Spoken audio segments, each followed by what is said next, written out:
নামাজ ছেড়ে দিয়েছো, তওবা করো, মাফ করে দেবো। জেনা করেছো, তওবা করো, মাফ করে দেবো। আকাশ সমান গুনাহ করেছো, তওবা করো, মাফ করে দেবো। আল্লাহু আকবার। শুধু তাই নয়, আল্লাহ বলেন, বান্দা যখনই তওবা করবি তোরে আমি পছন্দ করি।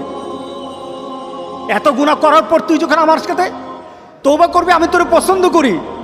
শুধু তাই নয়, আল্লাহ সুবহানাহু ওয়া তাআলা বলেন, যারা মুতাতাহহিরিন, যারা পবিত্রতা অর্জন করে, আল্লাহ তাদেরকে পছন্দ করেন। আমরা পবিত্রতা অর্জন করি কি দিয়ে? উযু দিয়ে। বলেন কি দিয়ে? উযু দিয়ে। আমরা পবিত্রতা অর্জন করি তওবার মাধ্যমে। প্রথম এটা হলো আত্মার পরিশুদ্ধতা। আপনার দেহকে পরিশুদ্ধ করতে হবে, আত্মাকে পরিশুদ্ধ করতে হবে। আপনার আত্মাকে পবিত্র বানাবেন।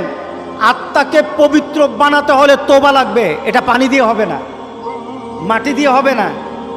আপনার আত্মাকে যদি পবিত্র করতে চান তাহলে তওবা লাগবে। কি লাগবে? তওবা।